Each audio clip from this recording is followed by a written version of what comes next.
So I want to talk to you guys about the military drills that were conducted off the coast of Taiwan today by the PLA, the People's Liberation Army, which is the military for the People's Republic of China, as they wanted, in their words, to punish the Taiwan Republic.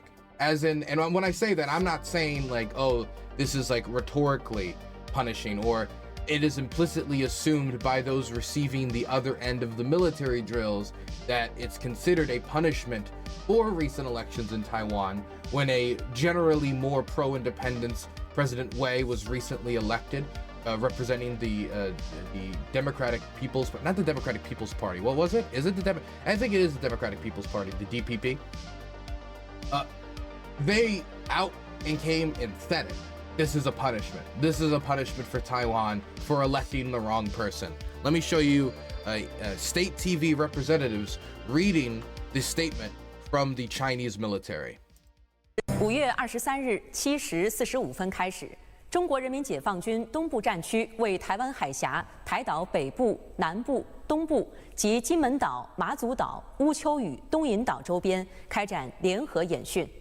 东部战区新闻发言人李希海军大校表示，5月23号至24号，中国人民解放军东部战区组织战区陆军、海军、空军、火箭军等兵力，为台岛周边开展联合利剑 2024A 演习，重点演练联合海空战备警巡、联合夺取战场综合控制权、联合精打要害目标等科目，舰机抵近台岛周边战巡，岛链内外一体联动。 检验战区部队联合作战实战能力，这也是对台独分裂势力谋独行径的有力惩戒，对外部势力干涉挑衅的严重警告。Okay, so for those of you who are not listening because you can't speak Chinese, and you also cannot read because you're illiterate and or full of ADHD and was on YouTube Shorts instead of reading what the men were saying, what they were generally saying is that they are conducting military drills to test the readiness of the PLA, the People's Liberation Army, and to test its striking capability, its ability to hit targets, etc. Now, there's a few things that I want to point out here. Of course, first and foremost, they said that this was a drill to punish the Taiwan Republic, to punish them for electing a pro-independence or something. I believe they've called them the golden grandson, the new president, President Lai Ching, who is the representative, like I said, again, of the Democratic People's Party, which is, or I think it's the the Democratic Progressive Party, not the People's Party. Sorry, I got confused with the PLA. The Democratic Progressive Party, he was their representative. He was elected after Tsai Ing-wen stepped down after the end of her term. She left with a pretty popular approval rating, and she used that to try to help President Wei win the election against the opposition from the Kuomintang, the KMT, which succeeded in the campaign and led to him getting elected, but that popularity didn't necessarily pass down to the legislature, with the Democratic Progressive Party losing its majority in the legislature, meaning it's now going to have to rule in a kind of, I don't want to say fringe, but a coalition government. I don't want to get into the details of the coalition. That's not important. Point is that Wei was elected. Wei has a record in Taiwanese politics of being pro-independence, of being very pro-democracy, of being very much anti-China coming back and taking over Taiwan. And his opening speech that he made during his inauguration a few days ago was a fierce, dedicated speech towards democracy, towards protecting democracy, towards stopping Chinese interference within Taipei. It was a very defiant speech. Now, that doesn't mean he was like, we will destroy the Chinese Navy. It meant that he was saying that they will defend democracy and they will defend against Chinese interference. But considering Wei's record as somebody who's been openly pro-independence in the past, considering his alignment with the Democratic Progressive Party, has donated $5. Zero. Thank you for the $5 with the message of zero. I think you're calling me a zero, or maybe you're saying you have zero to say. I do not know, but I will internalize the version that hurts the most. Thank you so much for the $5. Anyway, because of his record being a pro-independence advocate, because of his record in the Democratic Progressive Party, and because of his fiery speeches in favor of Taiwanese democracy, defending it, and stopping the Chinese from taking back over the island, China was not very happy about the results of this election. Even more so because they specifically told the Taiwanese public that they shouldn't vote for President Wei. And then they did anyway. Now, you could say that threatening a population into voting for your candidate under threat of invasion leads them to think that you don't have their best interests at heart, and that means they're probably not going to listen to you that much or take your words into consideration when choosing who should control the construction of bridges, schools, regulation on health priorities, and all sorts of other stuff that is important in Taiwanese society. But the Chinese chose a different path.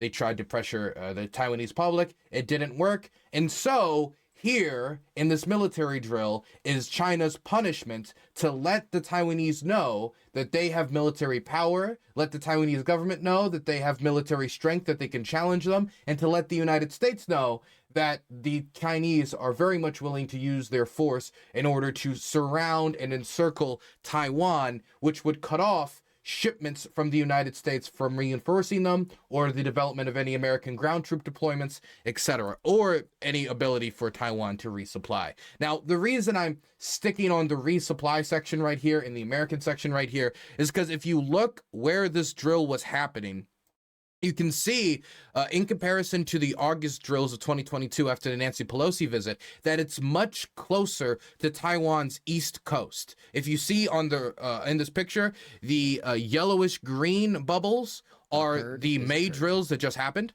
Frugal has donated $5. I like to interrupt your salient thought processes by annoying all those who are listening. Thank you very much. I appreciate the $5, and I curse your bloodline for interrupting my salient thought processes. Your children shall all be addicted to slot machines. They will be, when they get old, one of those elderly people chasing dopamine in one of the Las Vegas casinos, just hitting the button over and over and over. This is the curse I have given your bloodline. Anyway, if you look at the greenish yellow bubbles here, that's the recent May drills, but the red bubbles are the drills during the August 22 military drills after the Nancy Pelosi visit. And there's two big differences. The first difference is what I want to talk about first, is that if you look here, it's much closer to the East Coast. This is much closer into Taiwan's territorial waters, and this is already well within their air defense notification zone, which is where they start scrambling jets, which is where they see, Chinese planes coming in. This is an area that China has been more and more bold in penetrating and provoking and putting their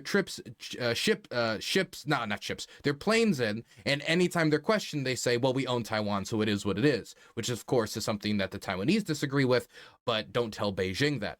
So this is already well within their air defense zone, but it's right on the territorial waters. If you look at this yellow-green bubble on the right here on the East Coast, the line for Taiwan's territorial waters is literally just on the line. Just on the line. And something else of note is that the East Coast here is where the United States would want to ship supplies, goods, reinforcements, in the case that Taiwan was being attacked. So I think in some way, this is a signal that they can cut off resupply. And if you look to the right here on those little territorial islands, that's Japanese islands. Those are islands that could be used possibly to reinforce Taiwan. And so they want to make sure they cut them off from that in any invasion, at least the Chinese do.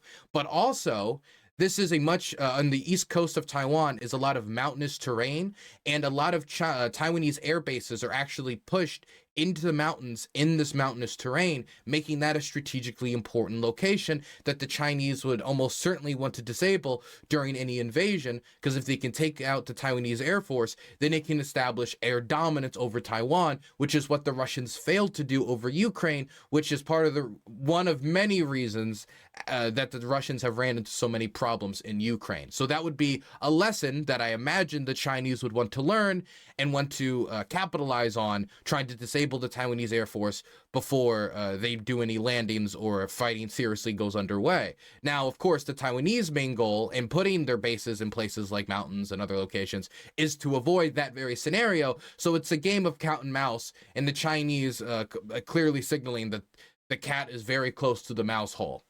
So that's the first thing that I think is of note to me. The second thing that's of note to me is if you look to the left there, there's a bunch of tiny circles over the coast of China. Now, those islands, Kinmen, Matsu, and the other two, and I'm saying the other two because I think I can pronounce them, but I'd rather not even risk it.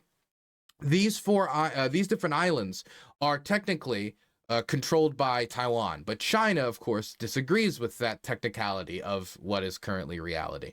So they claim that territory as well. And when there's flare-ups like there was during the Taiwan Strait crisis, Kinmen became a location of extreme importance to both Western powers, to Taiwan, and to China. Because China wanted to take back Kinmen. They dropped propaganda leaflets, they shelled it, they did all sorts of stuff to try to pressure that island. But the Americans and the Taiwanese didn't want to lose it. Chiang Kai-shek didn't want to lose it, because he still had an idea of reconquering mainland China, and these islands could be maybe used as launching pads to reconquer mainland China. He had already given so much up to the Chinese Communist Party, and giving up more territory would be another humiliation. If he was to lose this could mean it's a bunch of domestic political reasons why it would be difficult, as well as the fact that he'd rather the Chinese be battling over these islands than rather Taiwan itself. Where on the American side, there was actually some belief amongst the presidency at the time, I believe it was President Truman, that they kind of wished Kinmen and all these other islands could sink into the ocean, because they didn't care, because they saw Chiang Kai-shek's dream of reconquering China as a pipe dream, which it is, and it still is. And it is why Taiwan is not a threat to China. But this was important to Taiwan's political legitimacy. This was important to Taiwan, and it was important to the deterrence of the United States. Because if the United States can't stand up to China, a recovering power from the Civil War, challenging an American ally in the peninsula, which MacArthur once called America's unsinkable aircraft carrier, well, then that could be damaging to deterrence. So even though the United States didn't care about Kinmen from the perspective of the civilian population, from the perspective of Taiwanese sovereignty or legitimacy, they cared about it from a deterrence perspective. And I imagine in the grand scheme of things, it's probably similar today. There's probably more of a humanitarian angle, because there are civilians there that would like to leave and not be conquered by like to live in peace and not be invaded by a conquering army. But these islands, despite its crisis that these islands produced during the Taiwan Strait crisis, the China Strait crisis, they were excluded from the 2022 drills, but they were not excluded from the 2024 drills, the most recent drills, leading many commentators in the Taiwanese community, specifically like military commentators, military experts, to suggest that this was basically a Chinese drill of a full invasion, that they surround the island.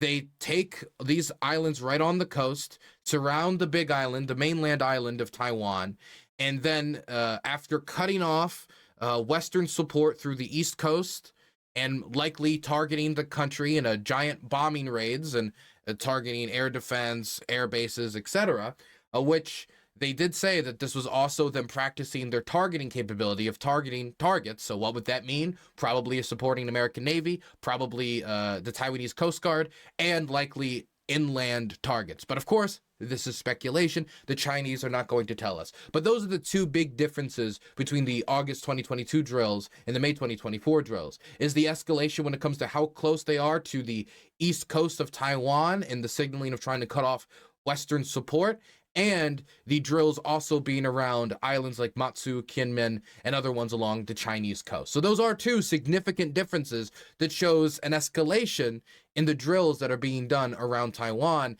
as the Chinese continue to apply political and military pressure to the island. Now, of course, this doesn't mean... actually, I think I should show you footage from both sides before we continue. Or wrap up some conclusions I wanted to throw about what the United States and Taiwan are going to do in response. First, this has been looking at a lot of maps, but I should probably show you what the Chinese actually did. Here's footage from the Chinese military documenting their drills around the Taiwan Chinese, I don't really care either way, Chinese Strait, the China-Taiwan Strait, and around the island. You can see their boats going around, doing some sailing. Some beautiful angles here taken with a drone. some jets and stuff. You get the idea. They're military drills. They're doing military stuff. But I will say, and now this is just me being childish. I will admit that this is just me being childish when I was looking at this footage. When I saw these guys right here running around. 2侧进2 3到5航道。 One second, I'm waiting for them to finish. Like, this is very, I imagine, again, this is supposed to be intimidating. It's supposed to scare me, yeah? Or at least scare the Taiwanese, because it's punishment. These guys are here punishing Taiwan. But I accidentally, for some reason, I don't know if it was on accident or it was me subconsciously do it, I turned it to like 2 speed at this point, and this did make me giggle, just how silly this looked.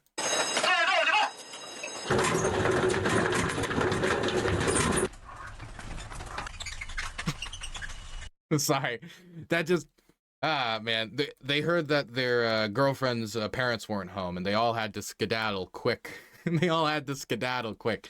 Now, the Taiwanese have reacted to this, and, you know, not only making public statements, but scrambling their own jets, scrambling their own troops to make sure that the Chinese know that they are ready to respond. While a big purpose why the Chinese do a bunch of drills like this is to probe Taiwanese defenses and to see where they're weaker, where they're stronger, to test their response times, which areas around Taiwan takes 5 minutes for the Taiwanese to respond, which areas take 10 minutes, which areas are, you know, the notification system, the air alert system is slower so they can take advantage of it. They're probing their defenses, to put it simply. And so the Taiwanese, of course, knowing that, wanted to make sure that they were ready, that they were scrambling, and that they were getting experience from the situation as well, but also putting on a brave face in the face of the PLA. And here's the footage that they released from the Ministry of Defense from the Taiwanese side in response to the military drills.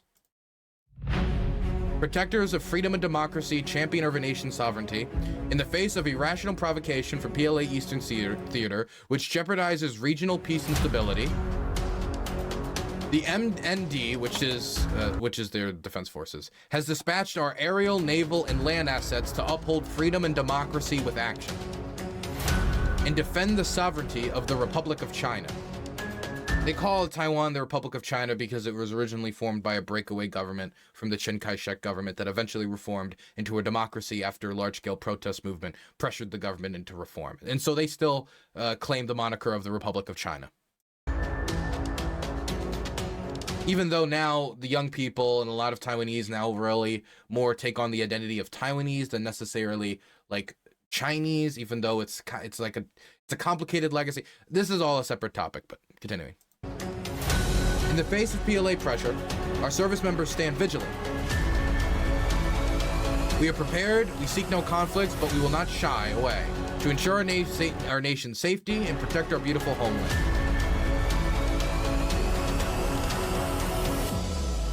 Ministry of National Defense. So that was the response from Taiwan. You know, a little bit of chest beating in response. In the long run, though, the goal of the United States and Taiwan should not be to necessarily win a war with China, even though if that does come to pass, that will become the goal.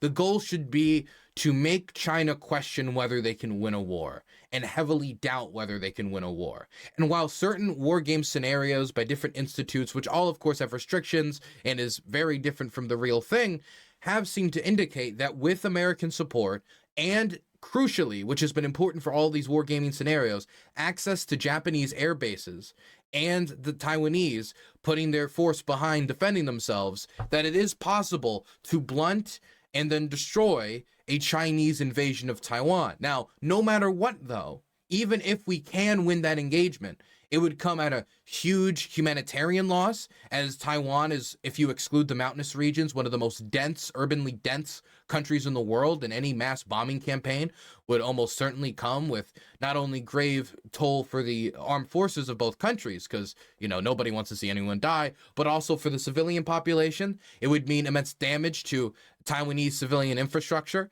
It would mean much damage to the Taiwanese economy. It would mean a lot of damage to the global economy as global trade takes a hit, as sanctions and other trade restrictions between the United States and China would almost certainly be put in place, if not just to maintain deterrence and to make sure that the United States doesn't think that their threats and their claims to defend their allies is not completely uncredible.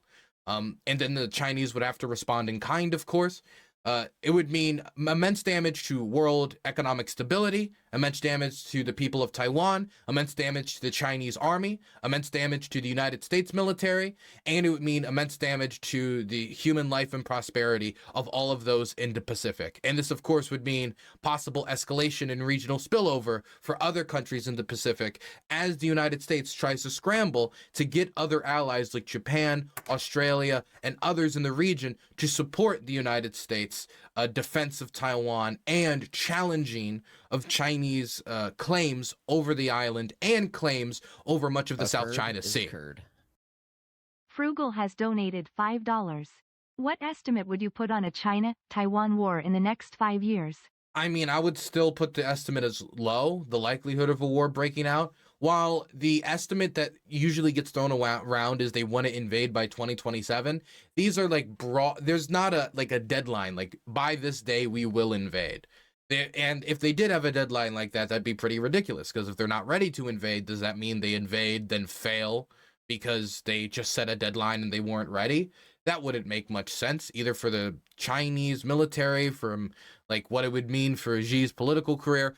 And so the idea was that China wants to be ready in the very near future, in the next, say, 6 to 7 years. That doesn't mean that a war is going to happen over the next 6 or 7 years. That all depends upon the government's decisions in Beijing, whether they decide to roll the dice and take the risk of not only a war with the Taiwanese, but of course a war with the United States, and the possibility of failure, which if we increase the odds of failure, that will decrease the odds of them pulling the trigger on such a thing, because who would embark upon a military mission that is almost certainly set to fail under any projected estimation from military war colleges or otherwise, other military experts?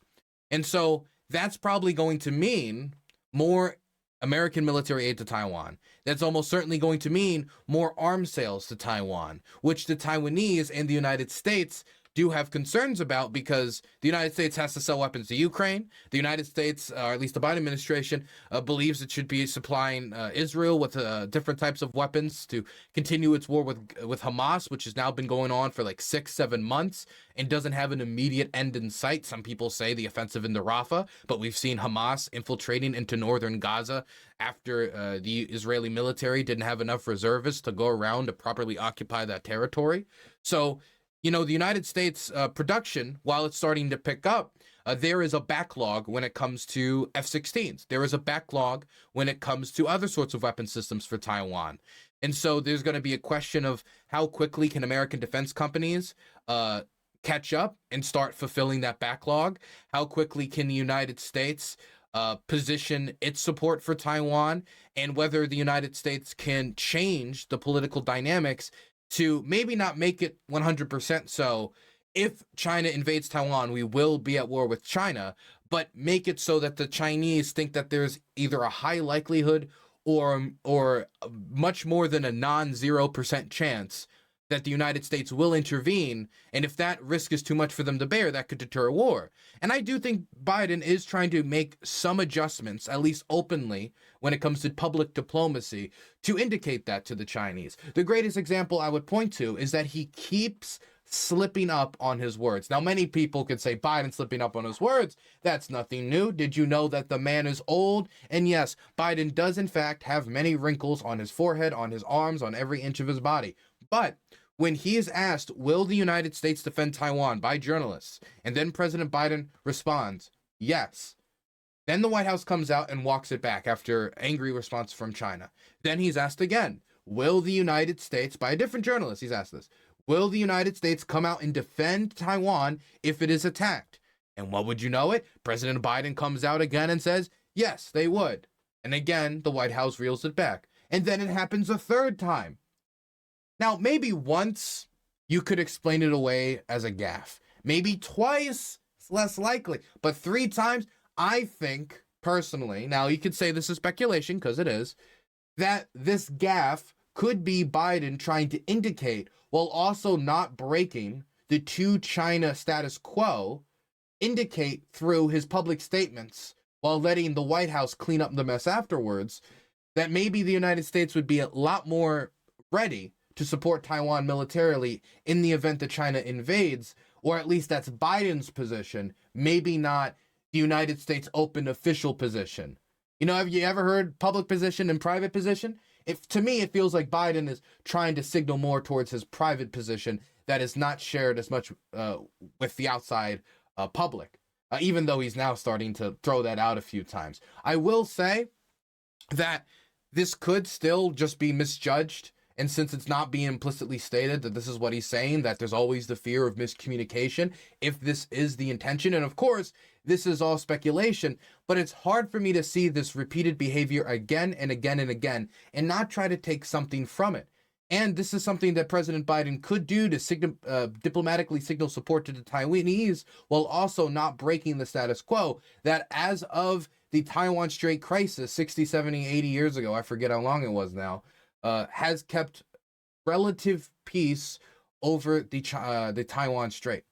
So whether or not the United States is going to make the proper adjustments, whether the military companies are going to be able to fill the backlogs, and whether the United States can keep peer-to-peer military communication, as well as open diplomatic back channels and just open like front-leaning channels like embassies with the Chinese to try to avoid any accidental or purposeful escalation, and making sure that the game is rigged from the start, that the Chinese know that maybe there's a chance of success, but there's also a very high chance of failure, deterring any motivation that they could have to try to fulfill Xi Jinping's nationalist reclamation.